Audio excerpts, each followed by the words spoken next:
Hi students, good afternoon. This is Dr. Pooja. One of you please reply, I am audible and the screen is visible.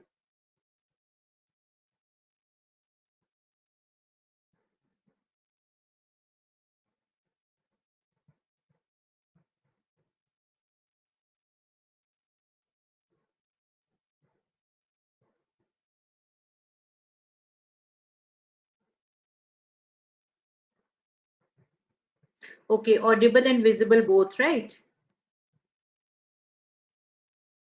Okay, so I'll wait for 5 minutes, let others to all of you to join, and then I'll start the webinar after 5 minutes, right? Okay, so please, all of you, please join.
So students, I think all of you have joined. So let's start the class, right?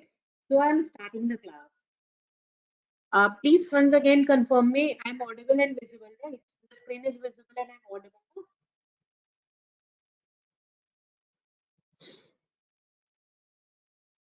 Okay, thanks Pooja. So I'm Dr. Pooja Agrawal from the Department of Physiology. So let's begin our webinar. Today's topic is problem-based learning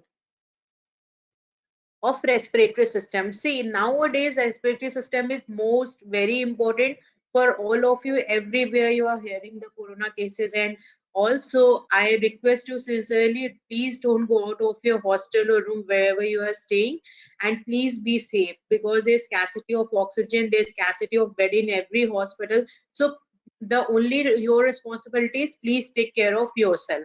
Okay. And I hope your near and dear ones are fine too.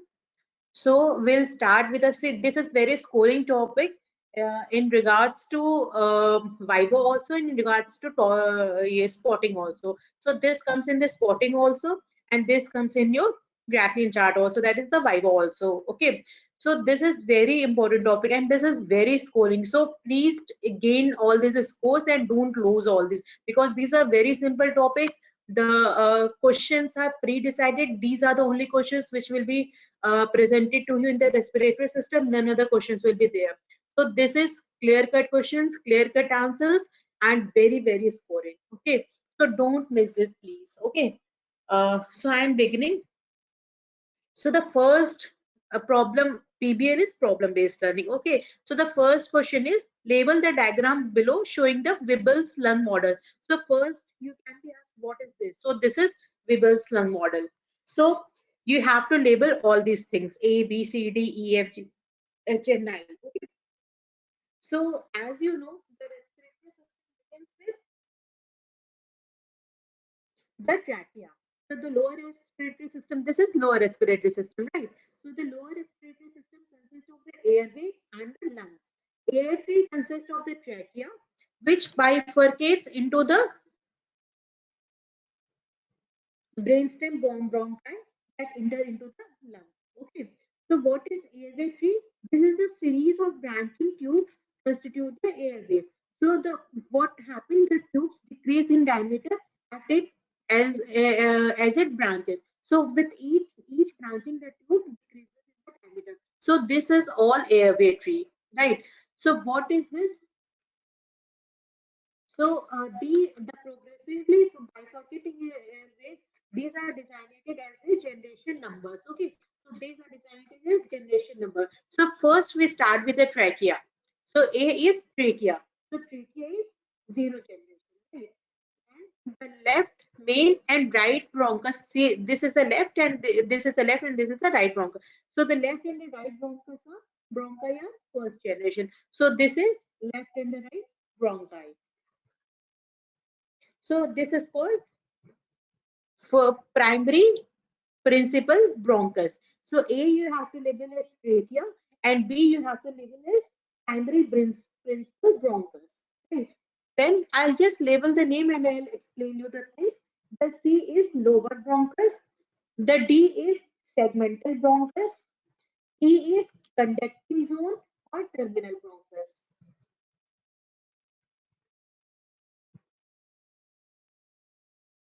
Okay, just wait for 2 minutes. I'll see what's there what's the problem with the audio. Okay, because if it's not audible, then there is no point in taking class, right? So just wait for 2 minutes.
Hi, am I audible now? And the voice is okay? Please reply, one of you.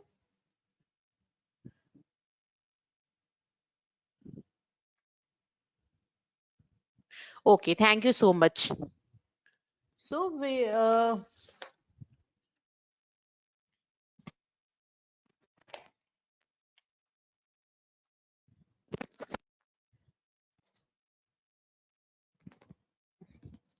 So I was talking about the bronchial airway tree. So airway starts with the trachea. A is trachea, B is the primary principal bronchus, C is the lobar bronchus, D is the segmental bronchus, E is the conducting zone or the terminal bronchus. Then we come to F. F is respiratory bronchiole, G is alveolar duct, H is alveolar sac, and I is alveoli. Okay, so students, you should know, you should also know about the little about the airway tree. Okay, so I was talking that progressively bifurcating airways are designated as the generation numbers. So trachea is zero generation, and the right, left, and the right main bronchi are the first generation. So as the generation number increases, like from 0 to 25, what happens? The airway becomes smaller, narrower, and shorter. The amount of cilia also decreases. The number of mucus secreting cells decreases. The quantity of the submucosal glands becomes less. Um, Shivang, I will entertain the questions at the end because it will disturb you. All of you just note down your questions, and at the end we'll discuss the answers, right? So it won't interrupt the PBL. So all of you, no problem, Shivang. Just all of you note down the questions. Any doubt if you are having in your mind, just note down.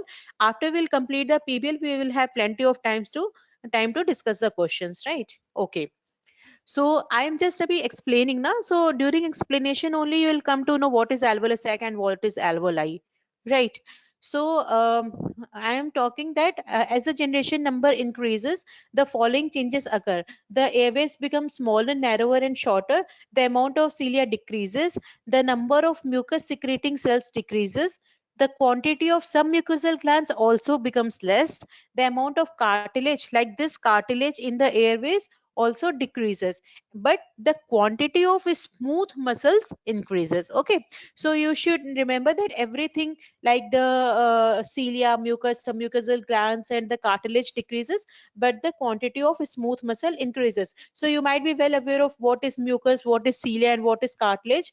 I can explain you in like brief. Like mucus is the lines the inner wall of the airway like a carpet. Okay, so what is its function? It traps the small foreign particles including the bacteria. Okay, because the air particles it contains lots of bacteria and the foreign particles, so it traps the small foreign particles and the bacteria.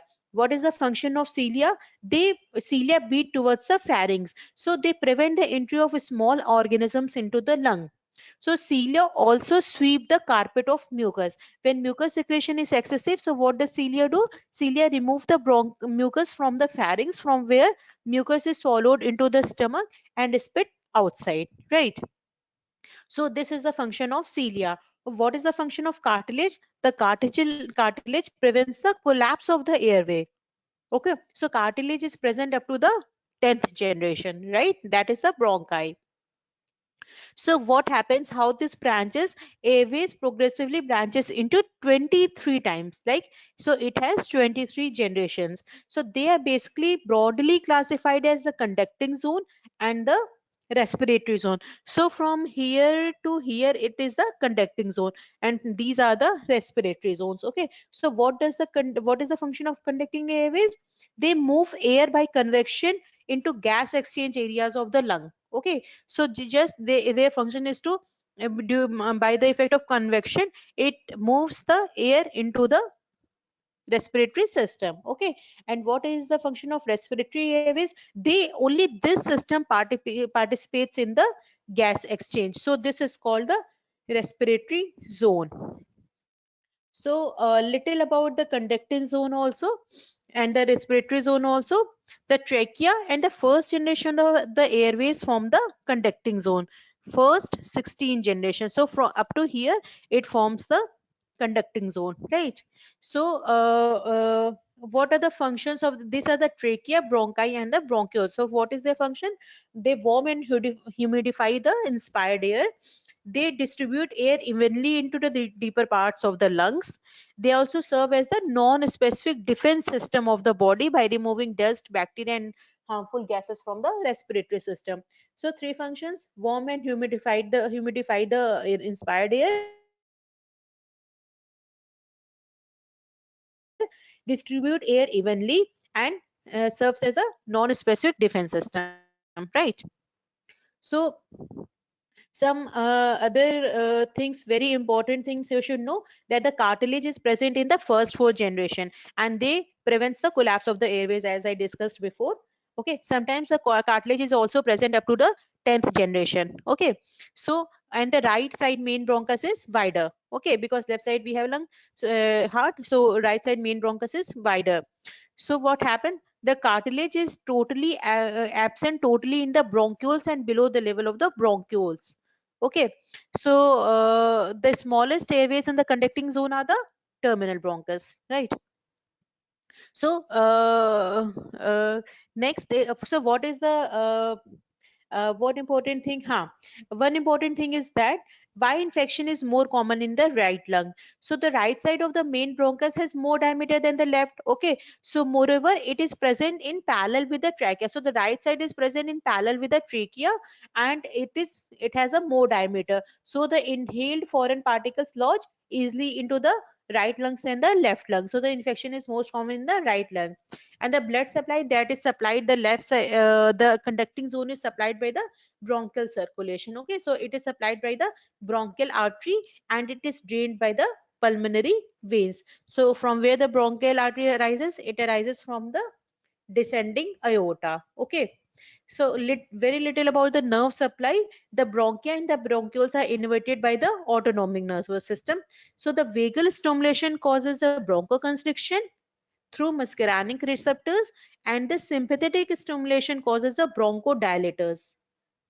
bronchodilation. Okay, so these two important point you should remember if you can. Otherwise, this all you will study in the respiratory system.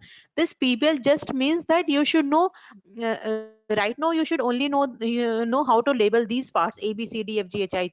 Okay, but I am speaking little about this because you will be through with the topic. Otherwise, you will learn everything in the respiratory system. Dr. Mona might be taking the lecture, so you will learn everything in the respiratory system, right?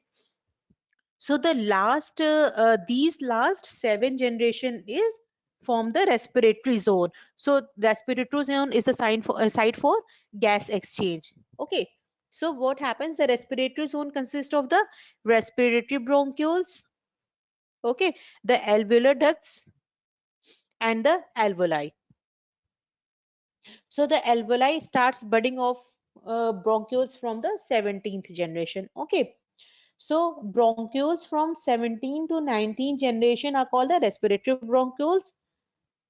With each descending generation, number of alveoli increases. The generation from 20 to 22 are the alveolar ducts that finally terminate into the alveolar sac.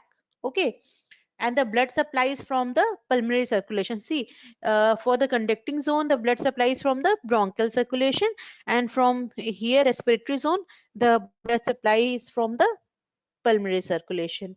Fine. One important thing you should also know, the alveolus is the functional unit for the gas exchange. So there are about 300 millions of the alveoli present in both the lungs in the adults. Okay, so the total surface area of of all alveoli in both the lungs is about 50 meters square to 100 meters square. Okay, that is roughly a size of the tennis court. You can imagine how big it is. So one thing also you should remember, alveoli are amongst the largest biological membranes of the body, right?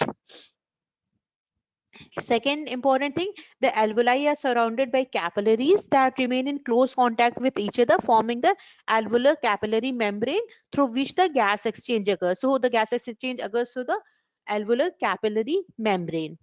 The alveolar epithelium is lined by the epithelial cells that are of two types, type 1 and type 2.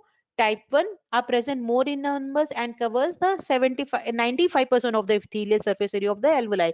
And type 2 cells secrete surfactant. That's why I wanted to tell you, because you will be asked, you will study in surfactant that it is secreted by the type 2 cells. Okay, so they play an important role in the alveolar repair, right? So what is the function? Alveoli contain the pulmonary alveolar macrophages that cause phagocytosis, and the neuroendocrine cells, mast cells, lymphocyte, plasma cells that participate in the allergic reaction. Especially mast cell contain histamine, heparin, and lipids that contributes to the local allergy, right? So these are the functions. So see, alveoli increase in number and size during the childhood. After adolescence, alveoli increase only in size but not in number. Therefore, destruction of the alveoli results in the permanent damage to the lung if they have a because they have a limited ability to repair themselves in the adults. So that's why they got permanently damaged, because they only increase in the size, they don't increase in the number. So once your alveoli is damaged, it is always damaged, right? So I think you're clear with the first problem. So this is the answer. I'll give you 1 minute to note down this. A is the trachea, B is the primary principal bronchus first generation, C is lobar bronchus, D is segmental bronchus, E is conducting zone, that is the terminal bronchi 16th generation, F is the respiratory bronchiole, G is the alveolar duct, H is the alveolar sac, and last is the I is the alveolar alveoli. Okay.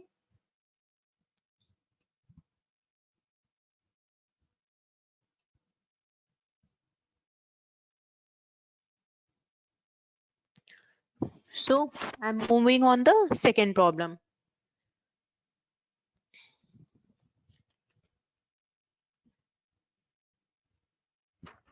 So just read this.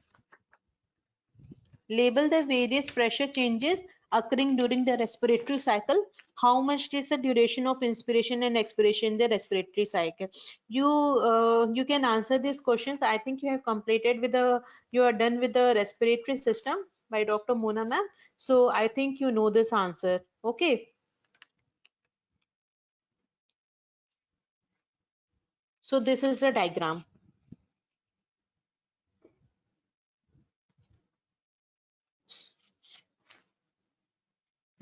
So this was leveled as A. In this, it has wrongly written the interpulmonary pressure.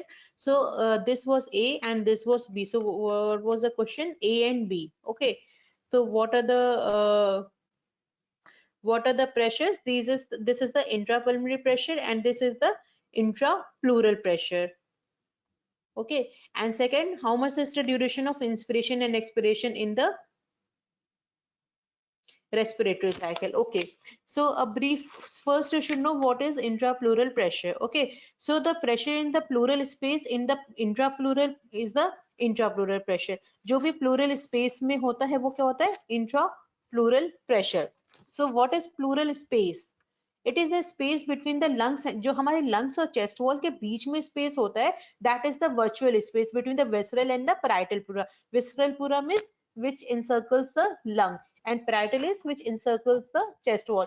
तो हमारे जो lung और chest wall के बीच में space होता है हम उसे बोलते हैं pleural space, और उसके बीच में जो pressure होता है उसको बोलते हैं हम intrapleural pressure. Okay, so so the intrapleural pressure is the pressure everywhere in the thorax except the pressure in the airways and the lumen of the thoracic blood vessels and lymphatics. So how is this pressure created and why it is negative? So you all know in the respiratory system that the intrapleural pressure is negative.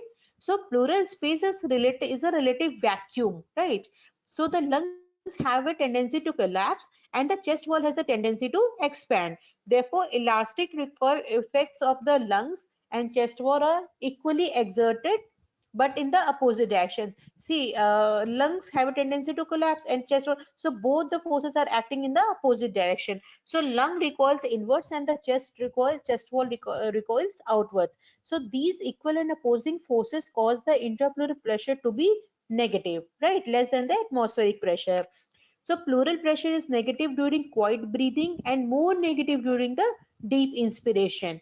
During forced expiration, only intrapleural pressure may become positive. So you can see this, the green marking, the green label. This is the intrapleural pressure. As I told you, how will you recognize that this is intrapleural or intrapulmonary pressure? The intrapleural pressure is negative in both the phases of respiration, that is the inspiration and the expiration. Okay, but the alveolar pressure, this is the intrapulmonary pressure, the alveolar pressure, it is negative during inspiration and positive during the expiration. So this alveolar pressure, or it is also called as intrapulmonary pressure, this is negative in inspiration and positive in expiration. So you'll come to know that this is intrapleural pressure and this is so this is intrapulmonary pressure and this is intrapleural pressure, right? Okay.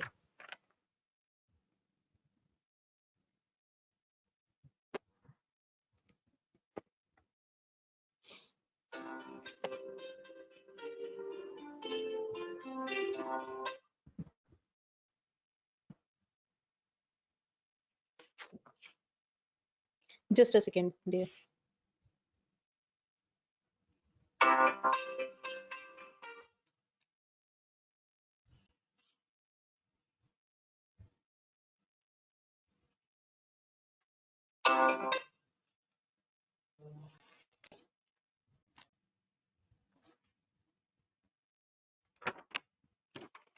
Okay,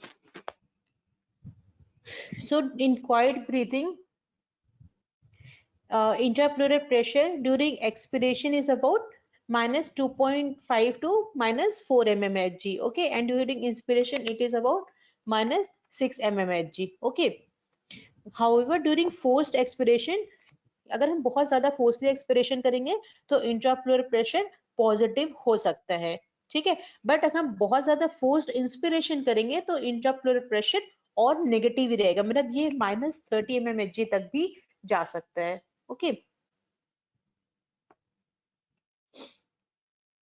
so what is the effect of the position and gravity? In the upright posture, the intrapleural pressure is about minus 2.5 centimeter of water at the base, and at the lungs it is about minus of the lung, and at the apex. So suppose this is lung, right? So in the apex it is about minus 10, and at the base it is about minus 2.5 centimeter of water. Okay, in the standing position, in the vacuum in the intrapleural pressure is greater than the apex and less as the base, because gravity pulls the lung downwards. Okay, this creates the intrapleural pressure gradient in the vertical direction. But in the supine position, the intrapleural pressure, so in the supine position, this difference does not exist. However, if the person is lying on one side, that creates the intrapleural pressure gradient in the transverse direction. So these are all the theory thing. Only thing is this, that what is the significance of the intrapleural pressure? This you should know, right? So what is the significance? So significance is this: it has two physiological significance, right? It facilitates the inspiration. The thoracic cavity is an airtight chamber. Therefore, the expansion of the thoracic cage as occurs during inspiration causes the intrapleural pressure to fall. Okay, so the decrease in the intrapleural pressure helps the lung to expand, which in turns will result into the flow of air into the, obviously जब thoracic cavity क्या होता है, airtight chamber होता है, ठीक है, तो अगर thoracic cavity expand करेगा इंस्पिरेशन के टाइम में, तो क्या होगा कि इंट्राप्लूरल प्रेशर कम हो जाएगा. इंट्राप्लूरल प्रेशर कम होगा तो लंग एक्सपैंड हो जाएगा, जिसकी वजह से क्या होगा, एयर जो होगा वो लंग पे आएगा, ठीक है. So that will facilitate the inspiration. So this is one important. Second is intrapleural pressure maintains the shape of the chest and the size of the lungs, right? as it resists the recoiling of the structures. So the norm, so if there is a loss of the normal intrapleural pressure, that will result in क्या होगा? अगर वो chest wall की size और shape को maintain करता है तो क्या होगा? अगर ये प्लूरल प्रेशर नहीं, इंट्राप्लूरल प्रेशर नहीं रहेगा तो लंग कोलैप्स कर जाएगा और ये बैरल शेप बन जाएगा, right? So what is the clinical, this is the physiological significance. Then what is the clinical significance? इसमें क्या होता है, जैसे कि मान लो चेस्ट वॉल जो है परफोरेट हो गया, ठीक है, तो क्या होगा? एयर कहाँ पे आ जाएगा? प्लूरल स्पेस में आ जाएगा, ठीक है।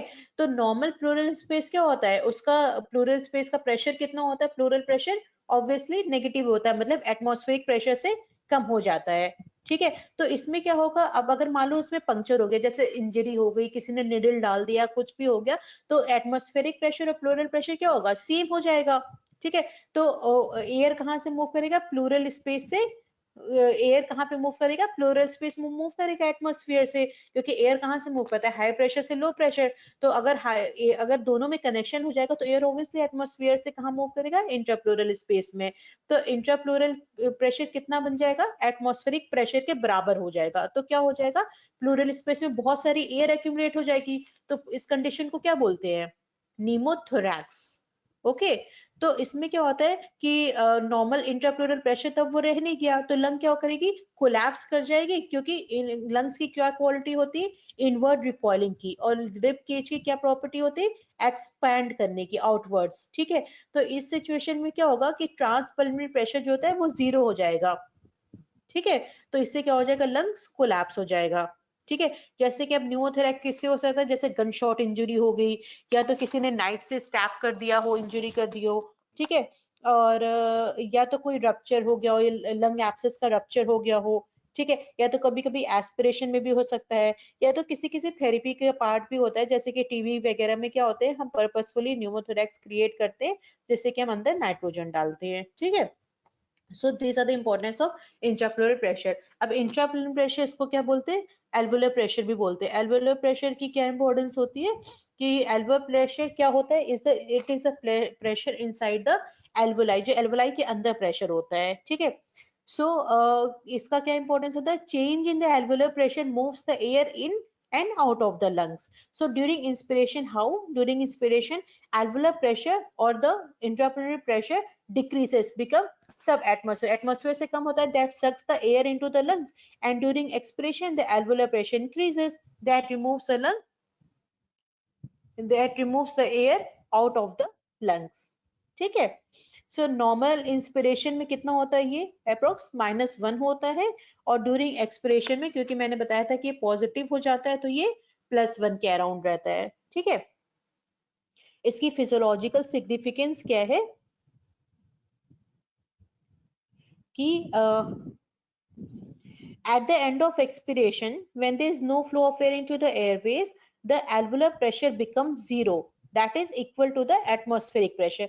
जब हम expiration, at the end of expiration क्या होता है कि कोई flow of air नहीं, obviously हम ले चुके हवा बाहर निकाल चुके, तो उसमें कोई भी air flow नहीं रहेगा, ठीक है। तो alveolar pressure 0 हो जाता है, मतलब कि atmospheric pressure के बराबर हो जाता है, ठीक है।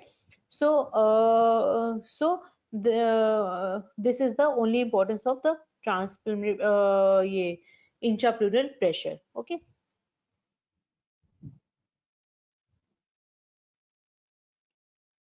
So what you were asked, that what is this pressure A and what is this pressure, so you are clear with the answer.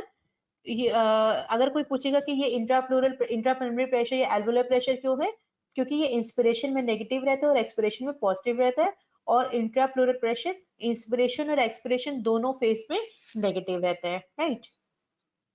और ड्यूरेशन ऑफ इंस्पिरेशन ये तो आपको पता है, ये 3 सेकेंड होता है, और एक्सपिरेशन का 2 सेकेंड होता है। अब क्या हमें पढ़ना है? आपने पढ़ा ही होगा ना वैसे तो, lung volume and capacities that can be measured by the spirometer, and name the volumes that can not be measured with the spirometer. So this is the next question, right. So just read this in your mind.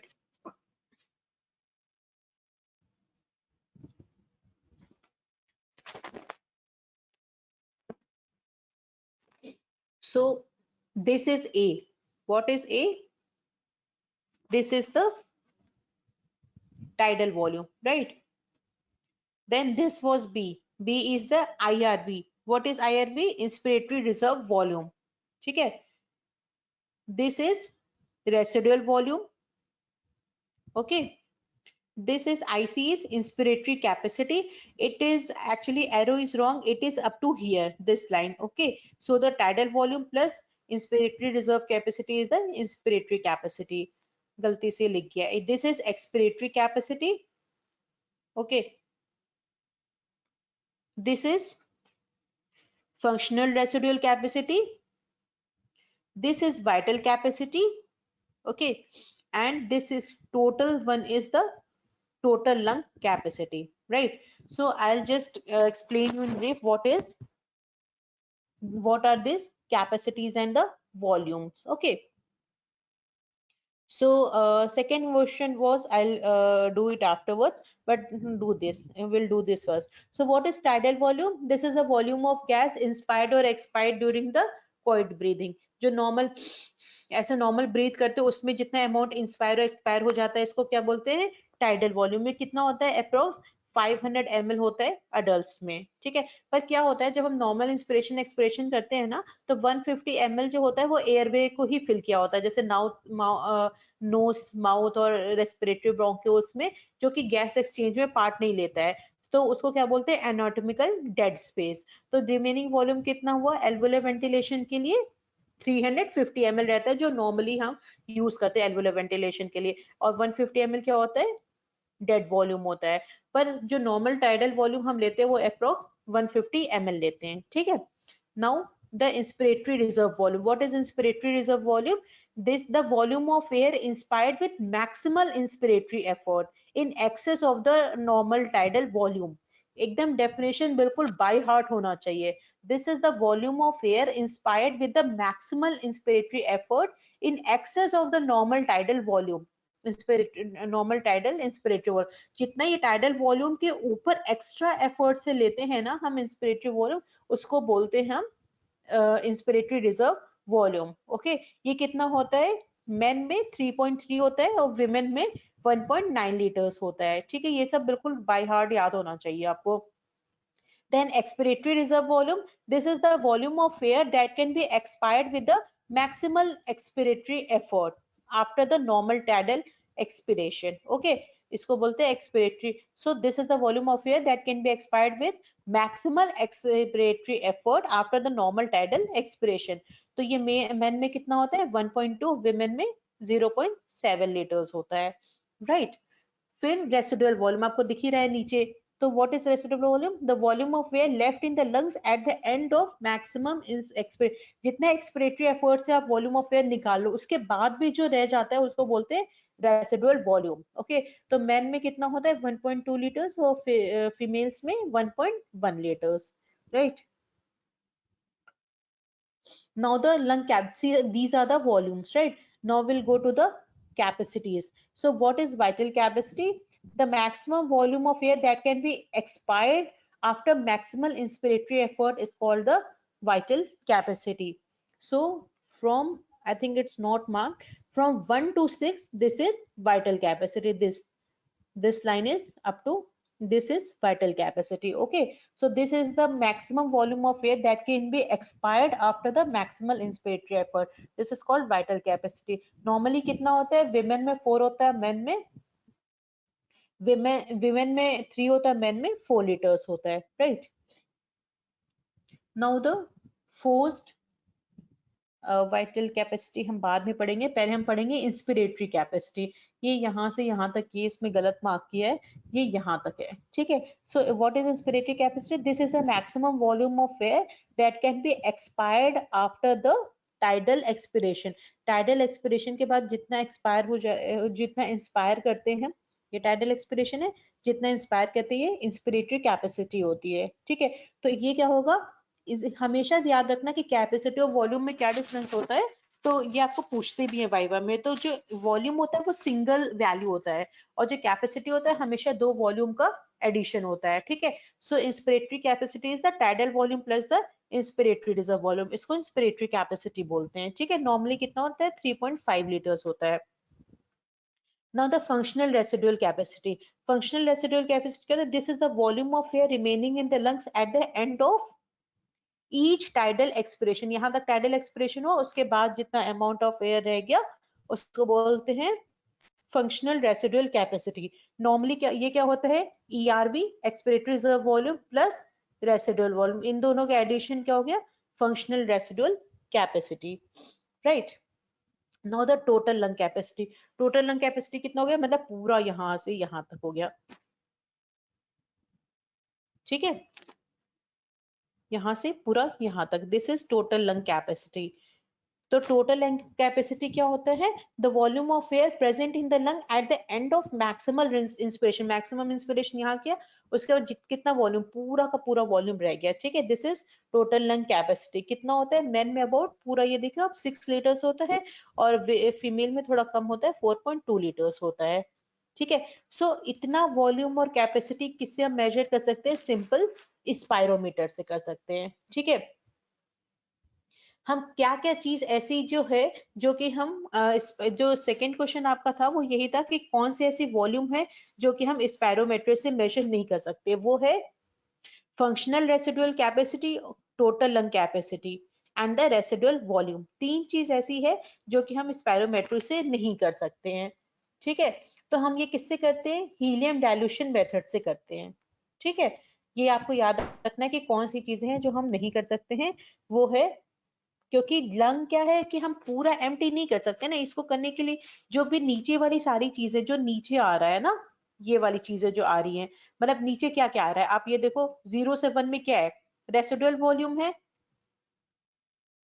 Residual volume है और नीचे क्या आ रहा है functional residual capacity और क्या आ रहा है टोटल लंग कैपेसिटी भी यहां तक होती है। इस तरह से आप याद कर सकते हो जो भी 0 से 1 के बीच में आ रहा है वो हम स्पायरोमेट्री से मेजर नहीं कर सकते। क्यों नहीं कर सकते हैं क्योंकि लंग पूरा तो खाली नहीं कर सकते ना, सम थोड़ा तो एयर उसमें रहता है ना, ताकि मान लो अचानक से एपनिया हो जाए या फिर अचानक से कुछ वैसा प्रॉब्लम हो जाए तो थोड़ा amount of air after expiration maximum expiration थोड़ा तो रहना चाहिए ना गैस एक्सचेंज के लिए।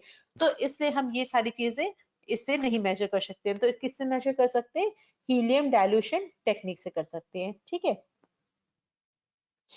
तो ये सारी चीजें अब इसकी फोर्स्ड वाइटल कैपेसिटी चलो हम नेक्स्ट वाले में पढ़ेंगे, ठीक है। तो ये आंसर है if you want to note down, वैसे तो मैंने बता ही दिया पर अगर आप नोट करना चाहते हो तो नोट कर सकते हो।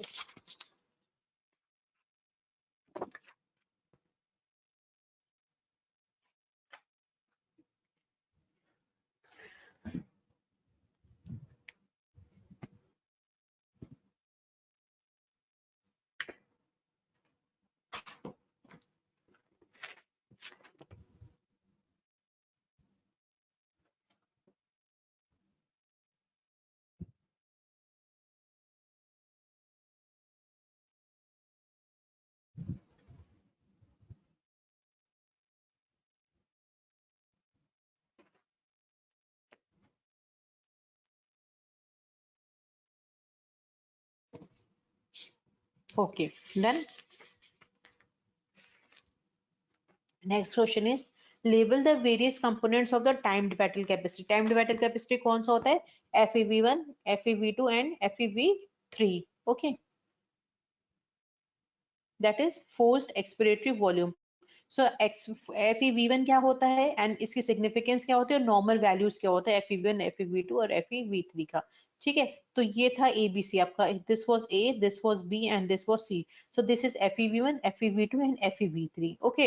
ये फर्स्ट क्वेश्चन हो गया। सो ये क्या होता है इसको बोलते हैं forced expiratory volume in 1 second. So this is defined as the percentage of FVC। FVC क्या होता है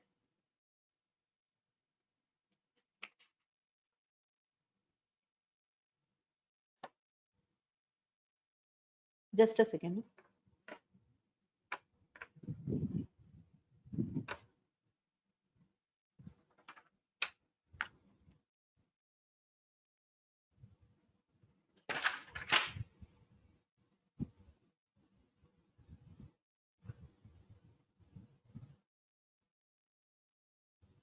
एक सेकेंड, I am getting a call, बस 1 मिनट में I will be coming back.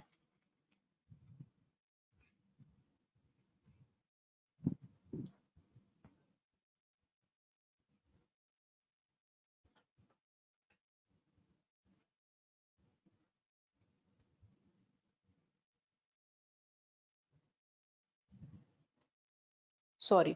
Okay. So ये क्या है, FeV1, FeV2 एंड FeV3. तो पहले हमें बताना चाहिए कि FeV1 क्या होता है. So this is defined as the percentage of FVC. What is FVC? Forced vital capacity. Okay, so this is the percentage of the forced vital capacity that is expired in a specified time. जितना भी हम forced vital capacity जो होता है, जैसे FeV1 क्या होता है, this is the percentage of air expired in first second. FeV2, this is the percentage of air expired in second. Okay, and this is the percentage of air expired in the third second. Okay, so this measures the FVC in relation to the time and gives the percentage of the FVC expired in the stipulated time. So this is an index of airflow rate. ये बहुत ज्यादा important होता है. ठीक है. Normal condition में क्या होती है कि जो FeV1 होती है वो अबाउट 80% ऑफ FVC होती है. मतलब कि हम फर्स्ट सेकेंड में हम almost 80% of the air expire कर चुके होते हैं, और FeV2 अबाउट 90% एयर एक्सपायर कर चुके होते हैं, और FeV3 मतलब 98 to 100% ऑफ द एयर हम एक्सपायर कर चुके होते हैं. ठीक है, तो ये इंपॉर्टेंट है. So this is one of the most useful tests to detect the generalized airway obstruction. Okay, so the अब इसमें क्या होता है, the ratio of FeV1 to FVC is more important, क्योंकि तभी हमें पता चलेगा कि कितना उसका परसेंटेज है. ठीक है, rather than the individual measurements. तो इतना नॉर्मली कितना होता है, 0.8 होता है. अगर हम क्लिनिकल स्पायरोग्राम से करते हैं तो मतलब FeV1 ऑब्वियसली कितना होता है, 80% ऑफ FVC होता है, तो ऑब्वियसली कितना हो गया, 0.8 होता है. ठीक है. अब इसकी इंपॉर्टेंस क्या है FeV1 की? सबसे इंपॉर्टेंट ये है कि FeV1 की इंपॉर्टेंस क्या है. तो FeV1 की ये इंपॉर्टेंस है कि it is the single most useful test for to detect the generalized airway obstruction. जो हम आपने सुना होगा स्पायरोमेट्री करते हैं, PFT करते हैं, पल्मोनरी फंक्शन टेस्ट, इसमें यही देखते हैं to detect the generalized airway obstruction. Okay, अगर if FeV1 is less than 72%, that indicates that there is a difficulty in exhaling air from the lungs due to obstruction. मतलब कहीं ना कहीं lung में ऑब्स्ट्रक्शन है, इसलिए पर्सन पूरा 80% air expire नहीं करता है. तो हम क्या पैरामीटर लेते हैं, 72%, क्योंकि हर चीज की रेंज होती है, तो 72 to 80 मान लेते हैं. अगर 72 से कम है तो मतलब कि कहीं ना कहीं ऑब्स्ट्रक्शन है, जिसकी वजह से वो पूरा एयर एक्सेल नहीं कर पाता है. So this is an hallmark of obstructive lung disease. Obstructive lung disease का क्या एग्जांपल होता है, जैसे ब्रोंकियल एज्मा. ठीक है. पर रिस्ट्रिक्टिव लंग डिजीज में क्या होता है, फॉर एग्जाम्पल एम्फाइजीमा. इसमें क्या होता है, FVC डिक्रीज होता है, but FeV1 as a percentage वो नॉर्मल रहता है. मतलब कि टोटल मान लो कि अगर वो 3 लीटर एयर इंस्पायर मतलब एक्सपायर कर सकता है, तो फर्स्ट सेकेंड में मतलब वो टोटल कितना एक्सपायर करेगा. मान लो कि एक नॉर्मल पर्सन है, वो 3 लीटर्स एक्सपायर कर रहा है. ठीक है, तो जो ऑब्स्ट्रक्टिव लंग डिजीज का जो पेशेंट रहेगा वो 2 लीटर्स ही करेगा, बट जो FeV1 रहेगा वो नॉर्मल रहेगा. मतलब वो उसका 80%, मतलब 2 लीटर्स का वो 80% ही रहेगा. जैसे इसका जो नॉर्मल पर्सन का 3 लीटर का 80% होगा, वैसे उसका 2 लीटर का भी 80%. तो FeV1 नॉर्मल रहेगा, बट टोटल FVC कम होगा उसका. ठीक है. सो FeV1 कर्व की क्या इंपॉर्टेंस है, it differentiate between the obstructive and the restrictive lung disease. ठीक है, ये इंपॉर्टेंस है. So this is the answer. FeV1, FeV2, FeV3. It is a percentage of FVC expired in first second. Okay, so this component of time is used for the screening test of airway disease. मतलब obstructive है या lung destructive है, तो ये 80% होता है, 90%, 98 to 100% होता है. Okay, just note down this answer. ये बिल्कुल डायरेक्ट क्वेश्चंस होते हैं, ये आपको मिस नहीं होने चाहिए एग्जाम में at any cost.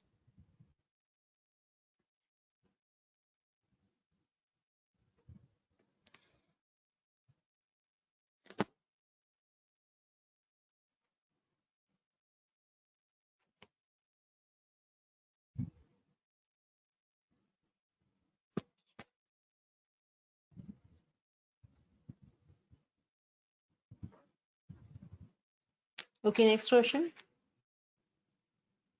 Explain how is the forced expiratory volume in first second and forced vital capacity are affected in the three, ये तीन ग्राफ दिए हुए आपको, ठीक है। तो इसमें क्या है, FEV1 FEV1 FEV1 आपको देखना है, ये वॉल्यूम, ठीक है। वॉल्यूम कहाँ है, वॉल्यूम इन लीटर्स है, ठीक है। इन तीनों में क्या डिफरेंस है, अभी मैंने इतना बताया तो आपको इतना तो पता ही चल गया होगा।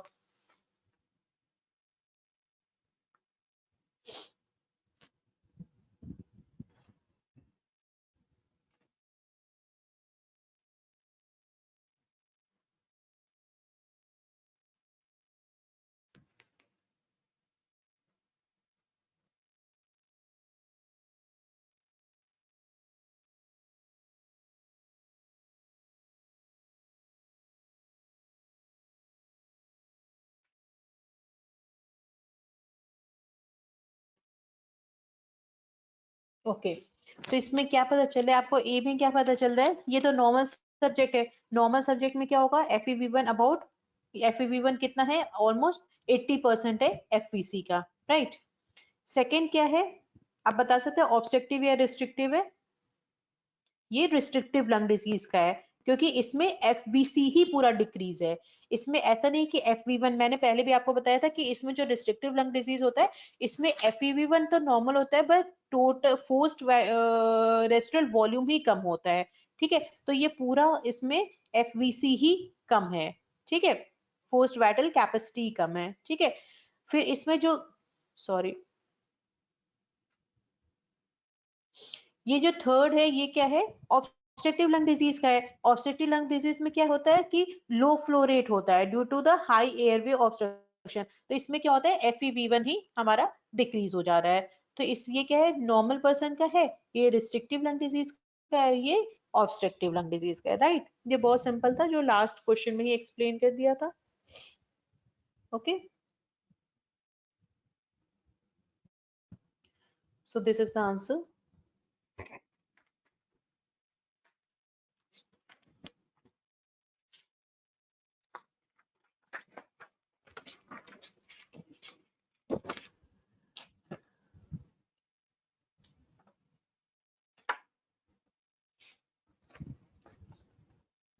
Now, the next question. Explain the significance of P50 in the normal oxygen hemoglobin dissociation curve.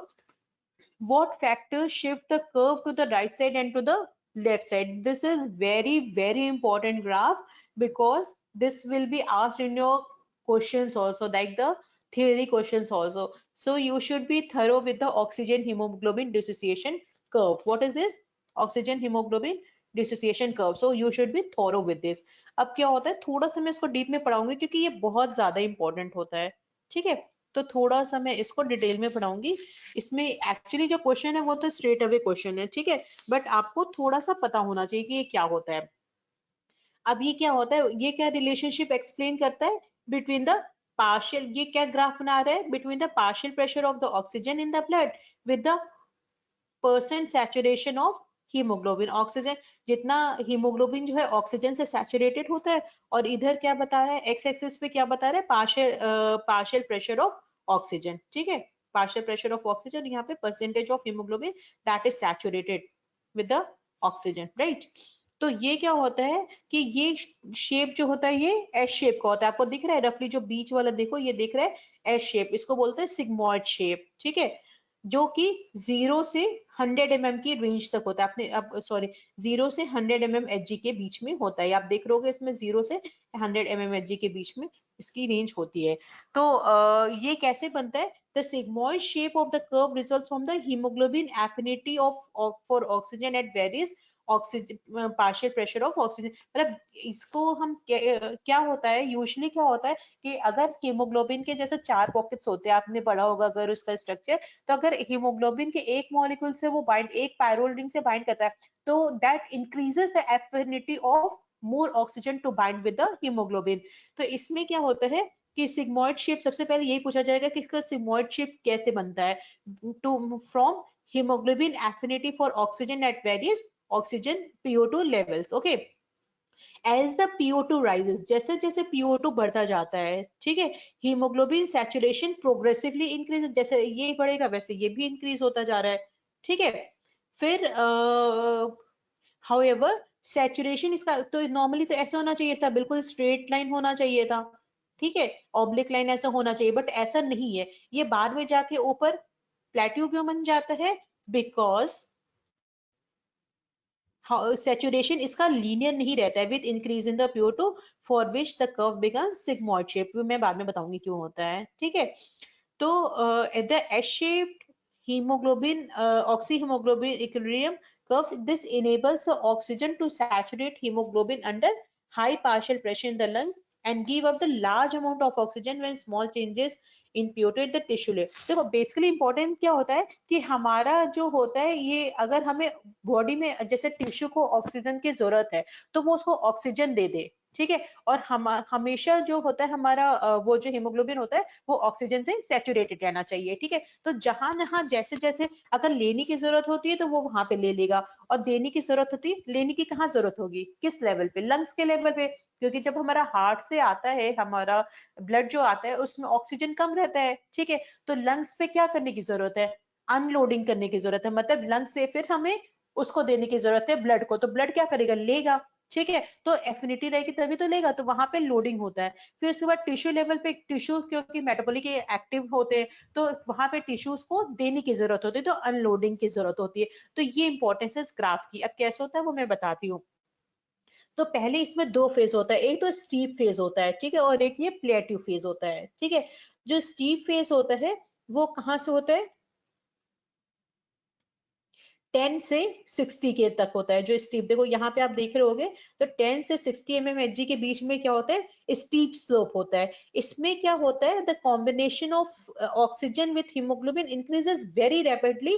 देखो ये आप देख रहे हो 10 से 60 जैसे गया तो हीमोग्लोबिन कितना हो गया, ऑलमोस्ट 90% तक पहुंच गया, ठीक है। तो मतलब कि अगर हम सिर्फ 60 mmHg तक भी जाते हैं तो ऑक्सीजन हीमोग्लोबिन जो होता है ऑलमोस्ट 90% सैचुरेटेड रहता है ऑक्सीजन से, राइट। तो ये हो गया। अब इसकी सिग्निफिकेंस क्या है जो सबसे ज्यादा इंपॉर्टेंट है, ऑक्सीजन, इसे इन ये स्टीप फेज में oxygen saturation for haemoglobin is very high, so less increase in the partial pressure of oxygen leads to the greater percent of saturation of hemoglobin, so that will facilitate the oxygen loading। मैंने बताया जैसे lung के level पे oxygen loading होता है, ठीक है, तो अगर हम थोड़ा सा भी पार्शियल प्रेशर ऑफ ऑक्सीजन बढ़ाएंगे तो ये फटाफट इसे बाइंड कर लेता है, ठीक है। तो ये इंपॉर्टेंस है यहाँ पे, क्योंकि यहाँ पे ऑक्सीजन को लोड करना होता है। Also change in the steep portion of the curve in reverse direction causes the unloading of oxygen। अगर हम इसका partial pressure of oxygen decrease करेंगे तो क्या होगा, फटाफट हीमोग्लोबिन ऑक्सीजन छोड़ देगा। ऑक्सीजन हमें कहाँ चाहिए होता है, टिश्यू लेवल पे, तो टिश्यू लेवल पे पार्शियल प्रेशर ऑफ ऑक्सीजन जैसे जैसे कम होगा वो टिश्यूज को ऑक्सीजन देता रहेगा, तो वो अनलोडिंग होगी, ठीक है। तो ऊपर भी इंपॉर्टेंस है और रिवर्स डायरेक्शन में भी इंपॉर्टेंस है। Now the small decrease in the partial pressure of oxygen in a tissues result in the unloading of large amount of oxygen to the tissues जो मैंने आपको बताया। So the steep phase allows a large quantities of oxygen to be released from hemoglobin in the tissue capillaries where the low capillary PO2 prevails, ठीक है। जहां पे भी capillaries में जहां पे हमें ज्यादा जरूरत होती है तो पार्शियल प्रेशर ऑफ ऑक्सीजन कम होता है तो वो फटाफट अनलोडिंग हो जाएगा। This is especially achieved by shifting the curve to right। जब हम right curve shift करेंगे तो obviously unloading होगा, mainly in the steep phase that is increased, वो मैं बताऊंगी कि किस कंडीशन में इंक्रीज और डिक्रीज होता है। Now अब हमारे स्टीप फेज समझ में आ गया। अब हमारे ये प्लेट्यू फेज है। प्लेट्यू फेज में क्या होता है, प्लेट्यू फेज कहाँ से होता है, 60 mmHg तक क्या था हमारा, स्टीप फेज था। अब हमारा क्या हो गया, प्लेट्यू फेज आ गया, 60 से 70 तक में हमारा जो ये होता है ये बिल्कुल फ्लैटन हो जाता है, मतलब प्लेट्यू आ जाता है, ठीक है। So the increase in the PO2 above 60 mm only produces a small increase in the oxygen. आप देख रहे हो कि यहाँ से 90 से कितना गया है, सिर्फ, सॉरी, 90 से कितना गया है, सिर्फ 100 गया है, ठीक है। तो सिर्फ इतना ही बड़ा, मतलब अगर तुम 60 से आगे अगर तुम पूरा 100 mmHg तक भी ले जाते हो तो ऑक्सीजन कितना बड़ा है, सिर्फ 90 से 100, तो मतलब 60 mmHg तक भी ऑलमोस्ट 90% हीमोग्लोबिन सैचुरेट हो जाता है ऑक्सीजन से। सो and the increase of PO2 from 60 to 100 mmHg in the plateau region of the curve, that what it illustrates, that the oxygen saturation and content remains apparently constant over the world. अगर तुम oxygen PO2 में बहुत ज्यादा इल्ट्रेशन भी करो, मतलब 60 से तुम 100 भी ले जाओगे तो भी बहुत ही कम सैचुरेशन में डिफरेंस होता है, ठीक है। अब इसका सिग्निफिकेंस क्या है प्लेट्यू फेज का, ठीक है, क्योंकि ये तो बढ़ाते जा रहे फिर भी बहुत कंबाइंड हो रहा है, तो इसका इंपॉर्टेंस क्या है। जैसे मान लो आप हाई एल्टीट्यूड में जाते हो, ठीक है, हाई एल्टीट्यूड में क्या जाते हो तो क्या होता है, PO2 कहाँ से 95 से 60 mmHg तक रिड्यूस हो जाता है, मान लो, ठीक है, क्योंकि हमें पता है जैसे जैसे हम हाई एल्टीट्यूड में जाते हैं वैसे वैसे PO2 कम होता जाता है, मान लो कम हो गया, ठीक है। तो जितना ऑक्सीजन जो हीमोग्लोबिन है, जिसका ऑक्सीजन सैचुरेट हुआ है, अगर हम PO2 कम भी करते हैं ना, तो हमारा ऑक्सीजन ऑलरेडी तब भी 90% सैचुरेटेड ही रहता है, ठीक है, वो अनलोडिंग नहीं होता है, कम नहीं होता है, ठीक है, एक ये इंपॉर्टेंस है। So thus the plateau in the curve that provides a safety factor, even a significant decrease in the function can allow the normal saturation of the hemoglobin, ठीक है। सेकेंड इंपॉर्टेंस क्या है कि oxygen saturation and the content remains Fairlie constant in wide fluctuation in the PO2। जैसे मान लो for example अगर हम 100 से 120 mmHg तक ले जाते हैं PO2, ठीक है, तो हमारा हीमोग्लोबिन सैचुरेशन कितना इंक्रीज होगा, सिर्फ 97 से 98 होगा, ज्यादा कुछ होगा ही नहीं, ठीक है। So this is the reason why the oxygen content can not be raised appreciably by, मान लो कभी किसी को हाइपर वेंटिलेट करना होता है, मान लो कम ऑक्सीजन है, हाइपर वेंटिलेट करता है, तो भी क्या होता है कि ऑक्सीजन कंटेंट जो होता है appreciably रेज नहीं होता है, और by breathing 100% oxygen because hemoglobin is already completely saturated with oxygen at PO2 of 100। so ये क्या होता है नॉर्मली सी लेवल पे होता है, ठीक है। So if the person has low partial PO2 due to the lung disease or for this ascending to high altitude, hyperventilation or breathing 100% oxygen increase hemoglobin saturation with oxygen as they have more of the oxyhemoglobin initially, deoxyhemoglobin initially, ठीक है। अब हमारा एक और चीज आपने देखा होगा P50 यहाँ पे है। P50 की इंपॉर्टेंस क्या है, आई थिंक ये आपका एक क्वेश्चन भी था, राइट। सो P50 की इंपॉर्टेंस क्या होती है कि P50 is the level of PO2 at which 50% of the hemoglobin is saturated with the oxygen। आप देख लोगे कि यहाँ पे हमेशा मतलब 50% ऑक्सीजन जो सैचुरेटेड है हीमोग्लोबिन से। अब क्या होता है P50 assesses the binding affinity of the hemoglobin for oxygen first, second in adults at sea level normal P50 occurs at PO2 of 27 mmHg। PO2 कहाँ से अचीव होता है 27 mmHg तक ही, मतलब 27 mmHg तक जाएगा तो आपका ऑलमोस्ट 50% ऑक्सीजन सैचुरेट हो जाएगा हीमोग्लोबिन से, हीमोग्लोबिन सैचुरेट हो जाएगा ऑक्सीजन से, sorry. Now next is alteration in the P50 value has greater impact on the steep phase of the curve, right? If the P50 is high, अगर P50 मान लो आपका high भी होता है, it signifies the decrease in the affinity of hemoglobin for oxygen which is seen in the right shift of the oxyhemoglobin equilibrium curve, ठीक है। Conversely अगर P50 लो होता है, मान लो ये P50 लो होता है, तो इससे क्या होता है, it signifies shift of the curve to the left की तरफ कर्व शिफ्ट हो जाएगा, ऑब्वियसली ये कम हो जाएगा तो लेफ्ट की तरफ कर्व शिफ्ट हो जाएगा, in which the affinity of haemoglobin for oxygen, जब भी आपका लेफ्ट की तरफ शिफ्ट होगा मतलब कि हीमोग्लोबिन का ऑक्सीजन के लिए एफिनिटी बढ़ जाएगी, और जब भी राइट की तरफ शिफ्ट हो जाएगा मतलब कि वो ऑक्सीजन अनलोड करेगा, राइट। ये तो क्लियर हो गया। सो ये इंपॉर्टेंट होता है, ठीक है। अब नेक्स्ट हमारा पूछा था कि जो क्या फैक्टर्स होते हैं जो लेफ्ट और राइट की तरफ शिफ्ट करते हैं, तो जो लेफ्ट की तरफ शिफ्ट कर देंगे मतलब उस कंडीशन में जहां पे हमें ज्यादा हीमोग्लोबिन सैचुरेटेड चाहिए होता है ऑक्सीजन से, वो कौन कौन से फैक्टर्स है, decrease in the PO2 of PCO2 of the, जब अगर PCO2 ब्लड में कम हो जाता है, increase in the pH of the blood, decrease temperature and foetal haemoglobin, right. और ये PO2 राइट शिफ्ट, ये जो ऑक्सीजन हीमोग्लोबिन डिसोसिएशन कर्व होता है ये राइट की तरफ किस कंडीशन में शिफ्ट होता है, जब there is an increase in the PCO2, decrease in pH, increase in the temperature and increase in the DPG, right. तो ये कंडीशन होती है। ये तो आप लोगों ने डिटेल में पढ़ा होगा वैसे, पर if you want to note down you can.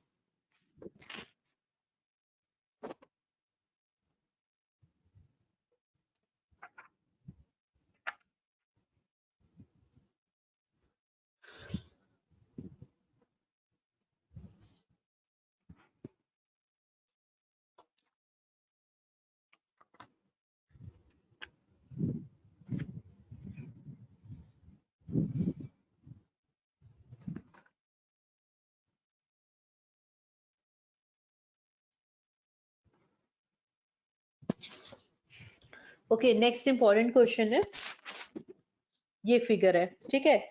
This the figure below shows the effect of various lesion and the brainstem transaction to demonstrate the activity of various centers. Explain the effect seen at different levels before and after vagotomy. ठीक है, ये है, ठीक है। अब इसमें क्या करना है कि अलग अलग लेवल पे अगर हम ट्रांजैक्शन करते हैं तो क्या होता है, ठीक है।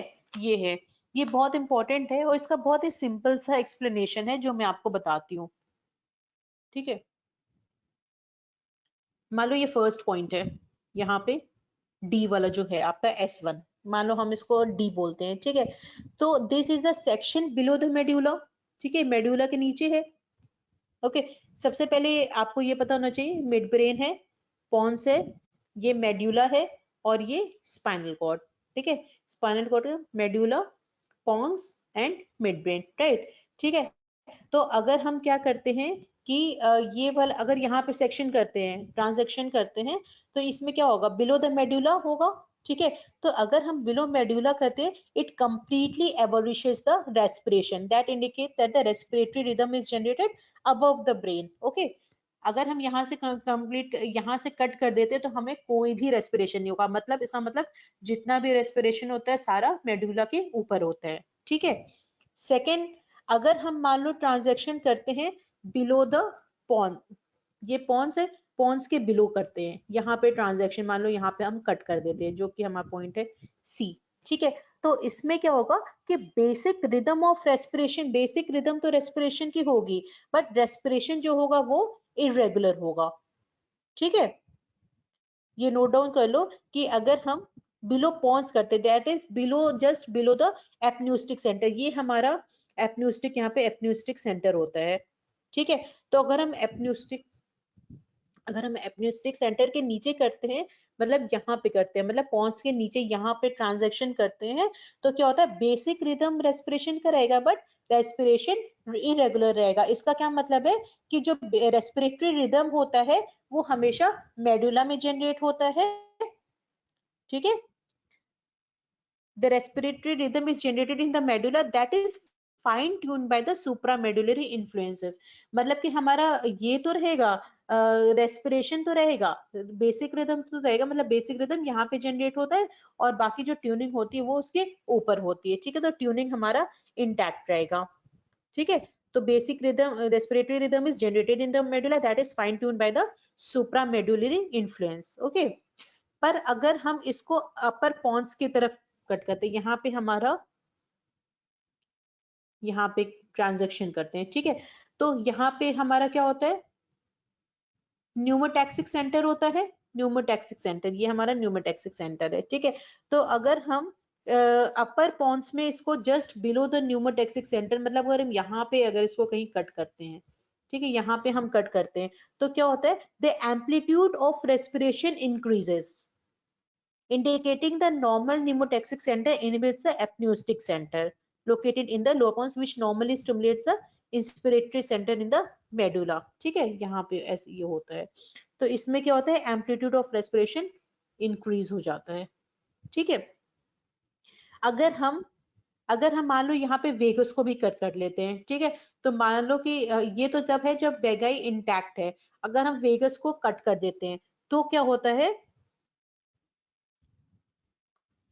अगर बायलेटरल वेगोटोमी अगर कंबाइन करते, मतलब ये भी कट कर दिया हमें और हमने वेगस को भी कट कर दिया, ठीक है। तो क्या होगा, तो एपन्यूरोसिस हो जाएगा, एपन्यूरोसिस हो जाएगा which indicate the normally vagus nerve inhibits the output of the pneumatic apneustic center on the medullary respiratory section center, okay।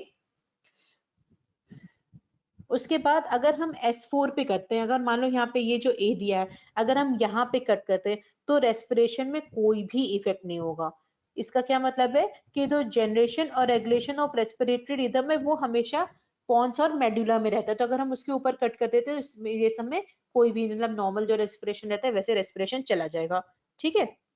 पर अगर हम यहाँ से कट करते हैं और दोनों वेगस को भी काट देते हैं, तो क्या होता है कि रेस्पिरेशन, एम्पलीट्यूड ऑफ रेस्पिरेशन, जो एम्पलीट्यूड ऑफ रेस्पिरेशन ये क्या होता है, ये बढ़ जाता है, ठीक है।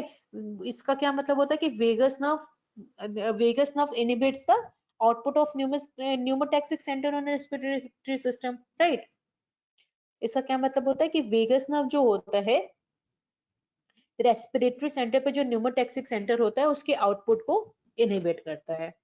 Okay, so this is the explanation. In short, the rhythmic discharge on the medullary neurons concerned with the respiration is spontaneous but is modified by neurons in the pons and afferents in the vagus form receptors in the airways and the lungs.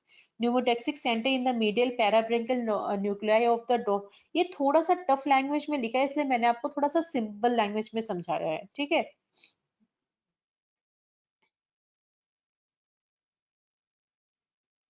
ये ना आपकी book में बहुत अच्छे से लिखा है. अभी आपको मे भी शायद बहुत अच्छे से समझ में नहीं आया हो, तो जब आप पढ़ोगे ना कि रोल ऑफ मेगर, जब आप रेगुलेशन ऑफ रेस्पिरेशन पढ़ोगे तो उसमें आप सबसे पहले आपको पढ़ना होगा कि न्यूमोटैक्सिक सेंटर क्या होता है, एपन्यूस्टिक सेंटर क्या होता है. ठीक है. वेगस नर्व का रोल क्या होता है, कौन कौन से ग्रुप्स होते हैं, मेडुलरी रेस्पिरेटरी सेंटर्स क्या होते हैं, पोंटाइन रेस्पिरेटरी सेंटर्स क्या होते हैं. ठीक है. पोंटाइन रेस्पिरेटरी सेंटर्स में हमारा न्यूमोटैक्सिक सेंटर आता है, एपन्यूस्टिक सेंटर आता है. ठीक है. फिर वेगस नर्व का क्या रोल होता है, हायर सेंटर्स का क्या रोल होता है. ये जब सारी चीजें पढ़ोगे ना कि सबका अलग अलग फंक्शन क्या होता है, तब आपको एक्चुअली ये समझ में आएगा. मे बी अभी ये समझ में नहीं आ रहा हो. ठीक है. तो एक बार आप रेगुलेशन ऑफ रेस्पिरेशन बहुत अच्छे से पढ़ना और उसके बाद इसको पढ़ना. अगर उसके बाद कोई प्रॉब्लम होती है तो फिर आप मुझे टेक्स्ट कर सकते हो. आपको अगर ये नोट करना हो तो नोट कर लो, बट शायद ये बहुत ज्यादा आपको समझ में नहीं आ रहा है. अगर मैं एक एक मिनट दे रही हूँ आपको, नोट कर लो.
So the next question is question 8. Explain the correlation between the PO2 and PCO2 level seen after voluntary. जब voluntary hyperventilation होता है तो PO2 और CO2 का क्या correlation होता है? ये है आपका diagram. I think you're able to see, right? ठीक है. तो आपको तो सबसे पहले ये पता होना चाहिए कि ये हाइपरवेंटिलेशन क्या होता है. ठीक है. दूसरा तो भी आपको समझ में आएगा कि PO2 और CO2 का क्या होता है कोरिलेशन. देखो क्या होता है कि what is voluntary hyperventilation, cyclical repetition of apnoea and shallow breathing like hyper apnoea. अगर एपनिया और हाइपर एपनिया की बार बार, एक बार एपनिया एक बार हाइपर एपनिया होता है नॉर्मल इंडिविजुअल्स में, this is called periodic breathing. Okay. Periodic breathing. और ये किसमें दिखता है पीरियोडिक हाइपरवेंटिलेशन. जैसे ऐसे करके हम करते हैं 2-3 मिनट्स के लिए. ठीक है. तो साइकिल ऑफ एपनिया और हाइपर एपनिया, जब हम वॉलंटरी हाइपर वेंटिलेशन करते हैं तो इसमें क्या होता है कि apnoea hyper apnoea, apnoea hyper apnoea जो होता है वो 2-3 मिनट के लिए, 2-3 मिनट्स के लिए होता है. ठीक है. एपनिया क्यों होता है? एपनिया में बेसिकली आप एक चीज याद रखना कि जो PCO2 लेवल्स रहता है वो हाई जाता है और ऑक्सीजन का लेवल जो होता है वो कम. जो रेड वाला है वो ऑक्सीजन है और जो ग्रीन वाला है वो कार्बन डाइऑक्साइड है. तो कभी भी जब हमारा एपनिया होगा, ठीक है, तो उसमें हमारा क्या होगा कि PCO2 लेवल ज्यादा होगा. और उसके बाद जब हाइपर एपनिया होगा तो ऑक्सीजन लेवल बढ़ेगा और PO2 लेवल कम होगा. फिर एपनिया आएगा जब आपका PCO2 लेवल बढ़ेगा. तो ये सारी ये चीजें होती है, मतलब ये PO2 ये PCO2 है. ठीक है. अब क्या होता है कि apnea occurs due to the removal of CO2 during hyperventilation that removes CO2 drive on ventilation. तो एपनिया के पीरियड में क्या होता है कि CO2 एक्यूमुलेट हो जाता है और PO2 ब्लड में फॉल हो जाता है, जो कि स्टिमुलेट करता है वेंटिलेशन। तो किससे करता है? कीमोरिसेप्टर स्टिमुलेशन से करता है।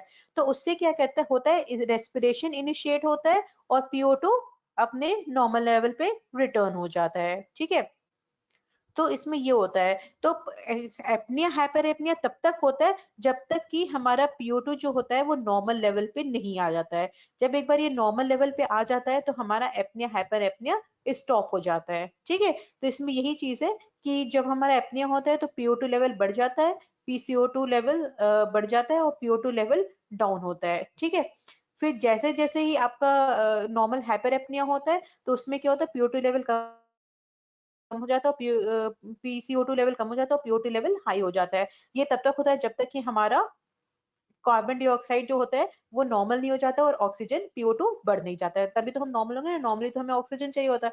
जब तक PO2 जो होता है अबव नहीं हो जाता और PCO2 नॉर्मल नहीं हो जाता तब तक हाइपर वेंटिलेशन होता रहता है। ठीक है, ये है the arterial PCO2 is normally maintained at 40 mmHg. When arterial PCO2 rises as a result of increased tissue metabolism, ventilation is stimulated and the rate of pulmonary excretion of CO2 increases until the PO2 falls to normal shedding of the stimulus. The operation of this feedback mechanism keeps CO2 excretion and production in balance. वो simple जो language में मैंने बताया था वो इसका यही significance है। तो अगर नॉर्मल इंडिविजुअल हाइपर वेंटिलेट करता है 2-3 मिनट के लिए और उसके बाद स्टॉप कर देता है, और तो उसमें क्या होता है, that permits the respiration to continue without exerting any voluntary control. A period of apnea occurs. This is followed by a few shallow breaths and then another by a period of apnea. ठीक है, followed again by a few breaths जिसको बोलते हैं periodic breathing. ठीक है, this cycle may last for some time and before the normal breathing is resumed. ठीक है, तो यही होता है कि पहले ये एपनिया होता है, ये एपनिया होता है, उसके बाद शैलो ब्रीदिंग होता है, फिर उसके बाद एपनिया होता है, फिर शैलो ब्रीदिंग होता है, फिर एपनिया तब तक होता है जब तक ये नॉर्मल नहीं हो जाता, PO2 लेवल नॉर्मल नहीं हो जाता है। ठीक है, यही सिंपल सा एक्सप्लेनेशन लिख लो।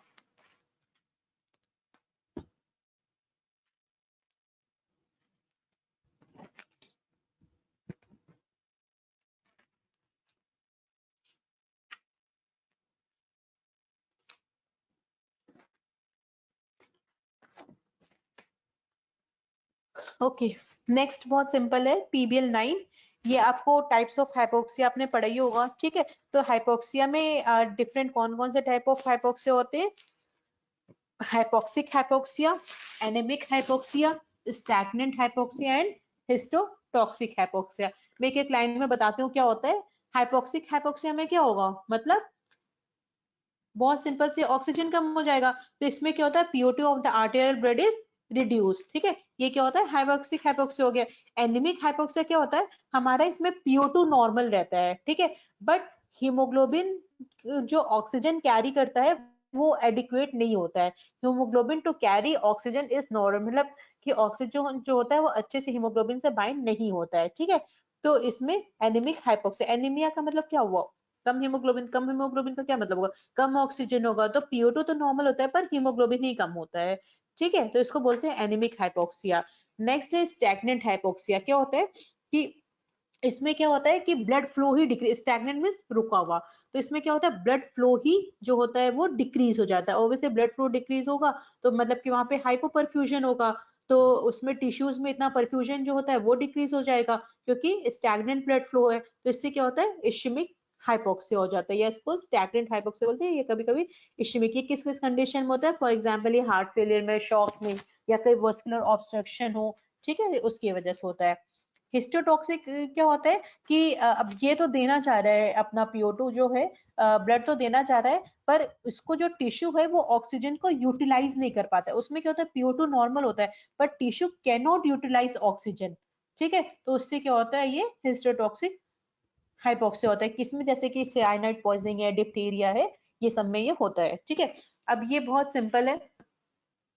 ओके, अब ये तो आप लोग ही बता दोगे। ठीक है, हाइपोक्सिया में क्या होगा, PO2 डिक्रीज होगा, ठीक है, और इसमें ये बाकी सब में PO2 नॉर्मल रहता है। ऑक्सीजन कैरिंग कैपेसिटी किसमें होगा, कम होगा, एनीमिक में होगा। क्यों, क्योंकि यहाँ पे हीमोग्लोबिन ही कम है।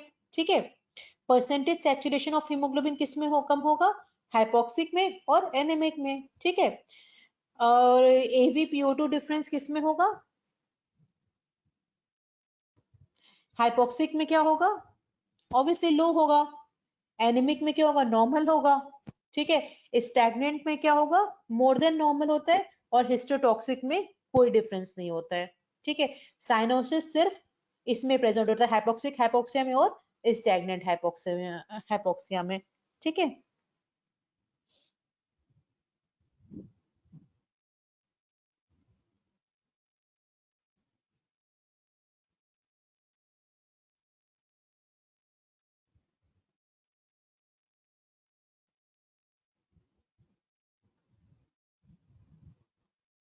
सो हमें सिर्फ इसमें क्या पूछा है, आर्टेरियोवेनस ऑक्सीजन डिफरेंस किसमें होता है। आर्टेरियोवेनस ऑक्सीजन डिफरेंस जो होता है हाइपोक्सिक हाइपोक्सिया में लो होगा। ठीक है, क्योंकि इसमें PO2 ही कम होगा तो ऑब्वियसली लो होगा। ठीक है, आर्टरीज में क्या होगा, ऑक्सीजन कम होगा ना, तभी तो वो सप्लाई नहीं कर रहा है, तो आर्टरीज में जो है ऑक्सीजन कम होगा, तो ये इसका जो डिफरेंस होगा ये कम होगा। एनीमिया में क्या होता है, दोनों ही कम होता है, इसलिए कोई फर्क ही नहीं पड़ता है। स्टैग्नेंट हाइपोक्सिया में क्या होगा, मोर देन नॉर्मल रहेगा ना, क्योंकि ब्लड फ्लो ही स्लो है इसमें।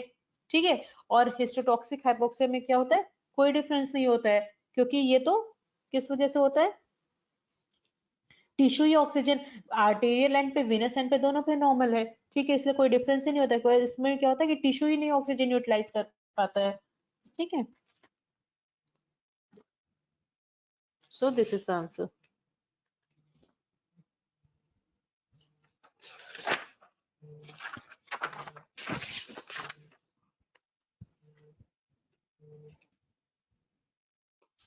Next question is, in restrictive lung disease rapid and shallow breathing occurs while in obstructive lung disease deep breathing is seen. Okay, ये तो आपको पता ही है क्यों होता है।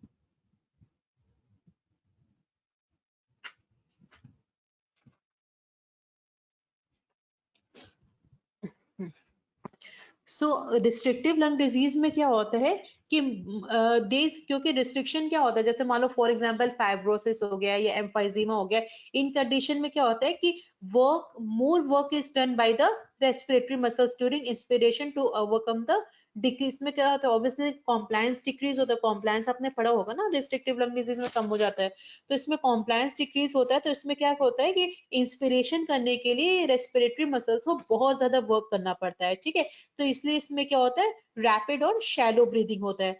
इसमें हमने जो पढ़ा था कि टाइडल वॉल्यूम भी डिक्रीज होता है, बट रेस्पिरेटरी रेट जो होता है वो इंक्रीज हो जाता है। ठीक है, टू ये क्यों होता है, to ensure the adequate ventilation of lungs. ठीक है, क्योंकि टाइडल वॉल्यूम के अंदर एयर ही कम आ रही है, तो ऑब्वियसली टाइडल वॉल्यूम कम होगा, तो उससे क्या होगा, ऐसे ऐसे करके होगा, ऐसे करके इंसान सांस लेगा। ठीक है, जब ऑब्स्ट्रक्टिव लंग डिजीज में क्या होता है कि more work is done during the expiration due to the, क्या होता है इसमें कि एयर पैसेज, मान लो ब्रोंकस है, ब्रोंकस ही नैरो हो जाता है, मतलब ऑब्स्ट्रक्शन होता है कोई, जिससे ब्रोंकस की नैरोइंग हो जाती है, तो क्या होता है, इंस्पिरेशन तो नॉर्मल होगा, बट एक्सपिरेशन करने के लिए इंसान को ज्यादा एफर्ट लेना पड़ेगा। ठीक है, इसलिए इसमें स्लो, ऐसे करके स्लो डीप ब्रीदिंग करता है। So this increase the, there is an increase in the tidal volume while the respiratory rate decreases. ठीक है, तो बेसिकली क्या होता है, restrictive lung disease में work done by the respiratory muscles during inspiration is increased. ठीक है, so there is rapid and shallow breathing, इसमें tidal volume decrease होता है और respiratory rate जो होता है वो increase होता है। but obstructive lung disease में क्या होता है कि work done during expiration is more due to the narrowing of the air passage, तो इसमें क्या होता है, स्लो और डीप ब्रीदिंग होता है, और इसमें टाइडल वॉल्यूम इंक्रीज हो जाता है और रेस्पिरेटरी रेट डिक्रीज हो जाता है।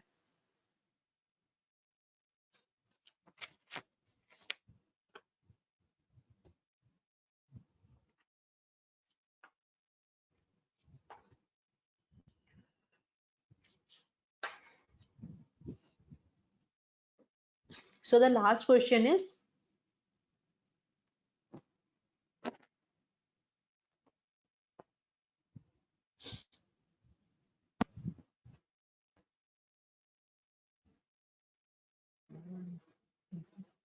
अच्छा, इसमें ना शायद 10 ही क्वेश्चन है बेटा, बट एक और क्वेश्चन है, लास्ट क्वेश्चन था कि आप नोट कर लेना।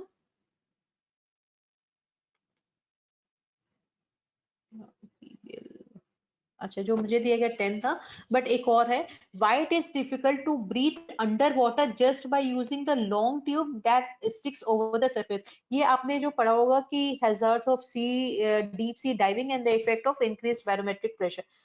जब हम डीप सी में जाते हैं तो उसके प्रेशर्स कैसे रहते हैं, ठीक है, तो बेसिकली ये इस पे है।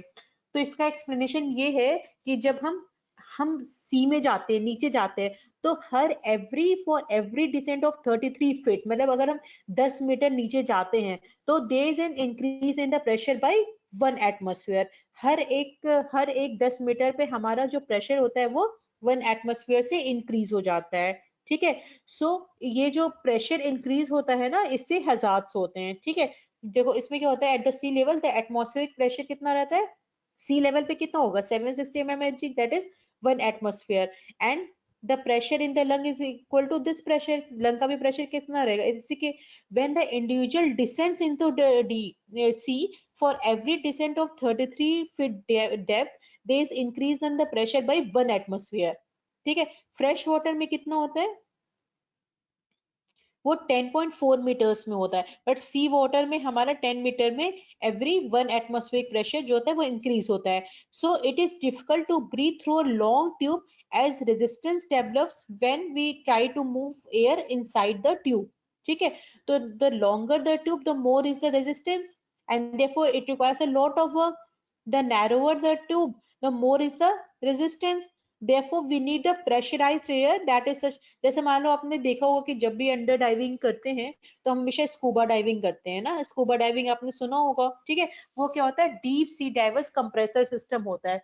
इसमें क्या होता है कि ये स्कूबा डाइविंग में क्या होता है कि स्कूबा एक टैंक होता है विद अ वाल्व सिस्टम होता है, ठीक है। उसमें सिलेंडर होता है जिसमें कॉम्प्रेस्ड हीलियम और ऑक्सीजन होता है, ठीक है। तो उससे जो वॉल्व होता है, वॉल्व का अरेंजमेंट ऐसे होता है कि जो सब्जेक्ट होता है, जो पर्सन होता है, वो आराम से इनहेल और एक्सहेल कर सकता है गैसेस, ठीक है। और ऑक्सीजन हीलियम का क्यों ज्यादा मिक्सचर लेते हैं, क्योंकि वो लेस टॉक्सिक होता है सी डाइविंग में, ठीक है। तो इसमें यही पूछा था कि why it is difficult to breathe under water just by using a long tube that sticks out over the surface।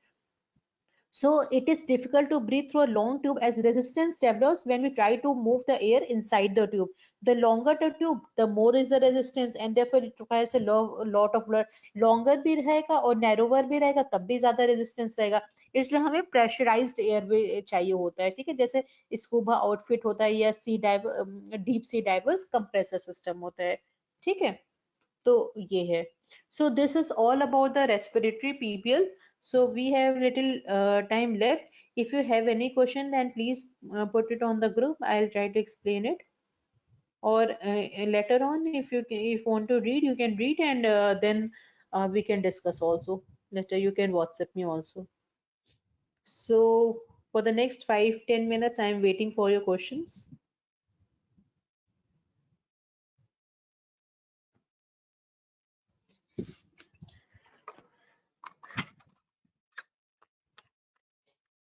Please ask relevant questions as you have already completed the respiratory system, right? So don't try to go into the theory, just ask about the PBL thing ना। अगर PBL में आपको कुछ समझ में नहीं आओ, किसका explanation नहीं समझ में आए, तो वो आप पूछ सकते हो।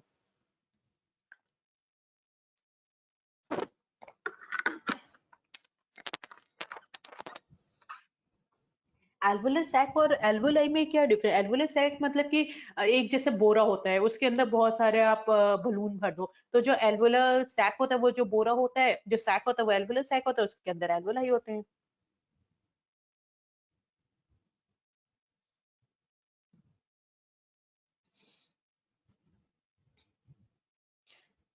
Closing volume in which question, Anushka?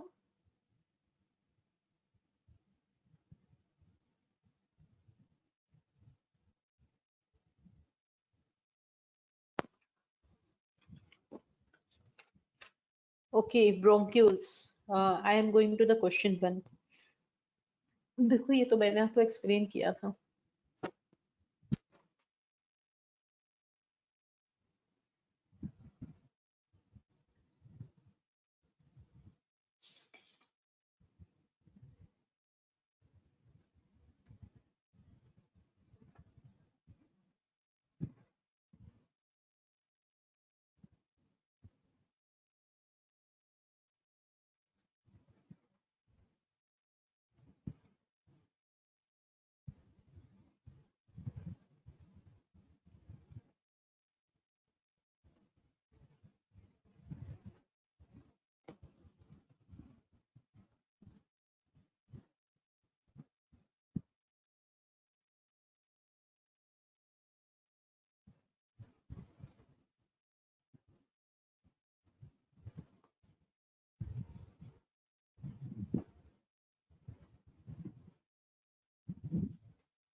चलो, क्या बोल रहा है आपने? ब्रोंक्यूल्स कहाँ से? ब्रोंक्यूल्स बेटा देखो, ये तो जो मेन ब्रोंकस है ना, यहाँ से शुरू हो जाता है। ये राइट और लेफ्ट मेन ब्रोंकस होता है, फिर यहाँ से तो सारे ब्रोंक्यूल्स ही होते हैं। तो यहाँ से फोर्थ जनरेशन से स्टार्ट हो जाते हैं, यहाँ पे ब्रोंक्यूल्स आते हैं। फिर उसके बाद प्राइमरी आता है, लोबर होता है, सेगमेंटल होता है, कंडक्टर। तो ये सारे फिर ब्रोंकस के बाद हमारा सारा ब्रोंक्यूल्स ही होता है। ठीक है।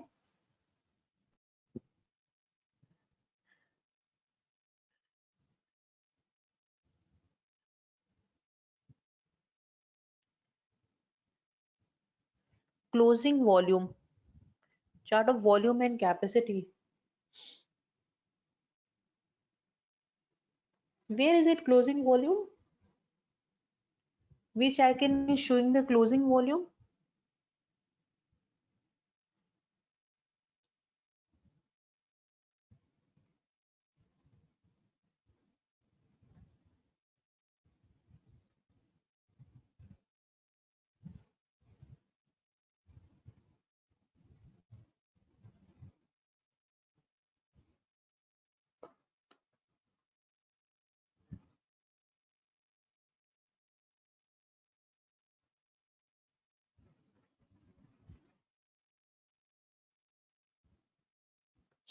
देखो बेसिकली इसमें आपको क्लोजिंग वॉल्यूम कहीं पे भी पूछा नहीं है, बट क्लोजिंग वॉल्यूम में वैसे बता देती हूँ।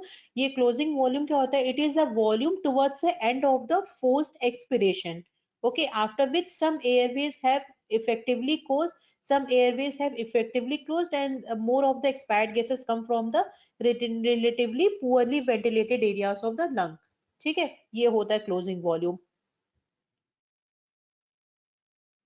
बट आपको कहीं पे भी यहाँ पे क्लोजिंग वॉल्यूम पूछा नहीं जाएगा।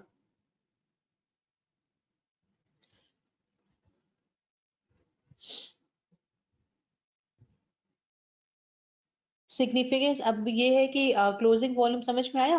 It is the maximum lung volume at which the airway closure can be detected at the dependent parts of the lung. ठीक है, तो इसमें क्या होता है, इसका सिग्निफिकेंस क्या होता है कि अगर हायर क्लोजिंग वॉल्यूम होगा तो it will decrease the effect of pre anaesthetic pre oxygenation. ठीक है, और अगर हायर होगा तो that increases the dependent atelectasis, or it is responsible for the age-related decrease in the oxygenation because of the shunt, and it aggravates the lung injury through cyclical atelectasis।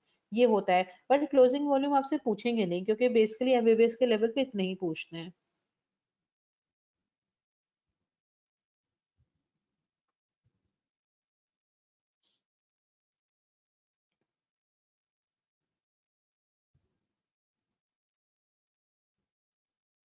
अच्छा, respiratory bronchiole जो होता है, हाँ, तो respiratory bronchiole में क्या है, 17 से 22 तक होता है।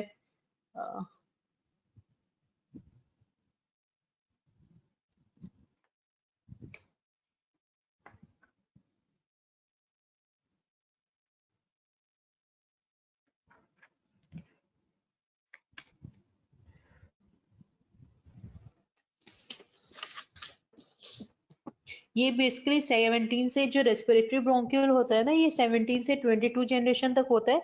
हाँ, कहीं कहीं 17 से 19 दिया होता है, बट यूजुअली जो रेस्पिरेटरी ब्रोंक्यूल होता है वो 17 से 22 जनरेशन तक होता है। पर इसमें जो है किसी किसी बुक में अलग दिया होता है, जैसे रेस्पिरेटरी ब्रोंक्यूल जो होता है इसी के अंदर एल्वुलर डक्ट भी किसी किसी में कंबाइन कर देते हैं। तो बेसिकली जो बोलते हैं रेस्पिरेटरी ब्रोंक्यूल 17 से 22 जनरेशन तक है, बट एक्चुअली जो रेस्पिरेटरी ब्रोंक्यूल होता है वो 17 से 19 कंसिडर करते हैं, और 20 से 22 तक हम एल्वुलर डक्ट कंसिडर करते हैं।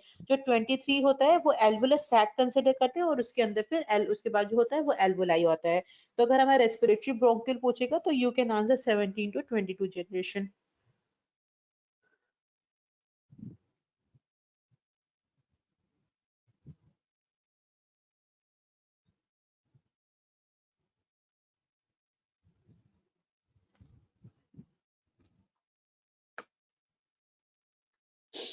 देखो, अगर 2-3 डीपीजी वगैरह है, ये सारा आपको फिर बहुत डिटेल में पढ़ना पड़ेगा। जब ऑक्सीजन हीमोग्लोबिन डिसोसिएशन कर्व आप पढ़ोगे और फिर सारे टाइप्स ऑफ एनीमिया पढ़ोगे, तब आपको समझ में आएगा। मैं एक दो लाइन पे 2-3 बस मैं ये बताऊंगी कि किस कंडीशन में इंक्रीज हो जाता है, किसी में डिक्रीज हो जाता है, किस में क्या होता है। पर इसकी डिटेल आपको फिर बुक से पढ़नी पड़ेगी, क्योंकि this is a long explanation. के लिए बहुत सारी चीज एक्सप्लेन करके तब मुझे 2-3 डीपीजी एक्सप्लेन करना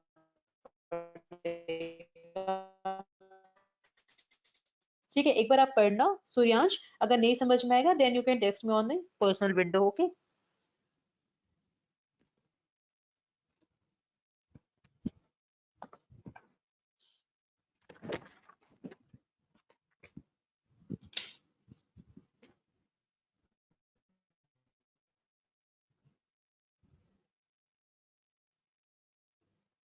Resistance to airflow is greater when the air is passing through the trachea and big division of the bronchi. हाँ, this is correct. क्यों, क्या प्रॉब्लम है?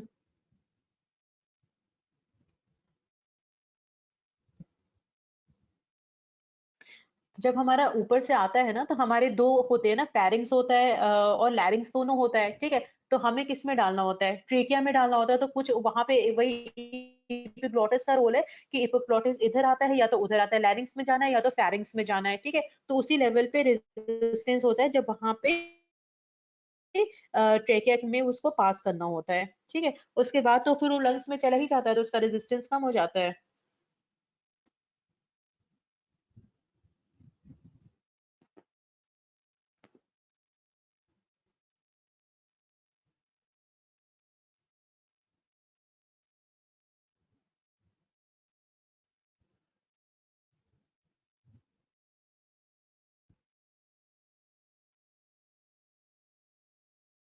ये किस बुक का स्टेटमेंट है Suryansh?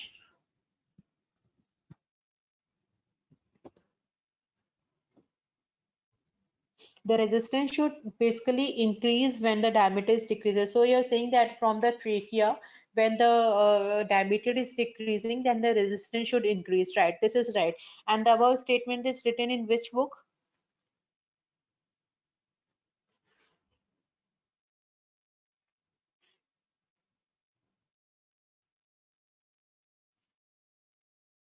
AK Chan. Okay, I'll just confirm and I'll let you know. Basically, the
person number also.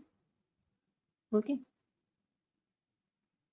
So thank you for the patience listening, and stay safe, stay at home, and wish you very good health. Thank you so much.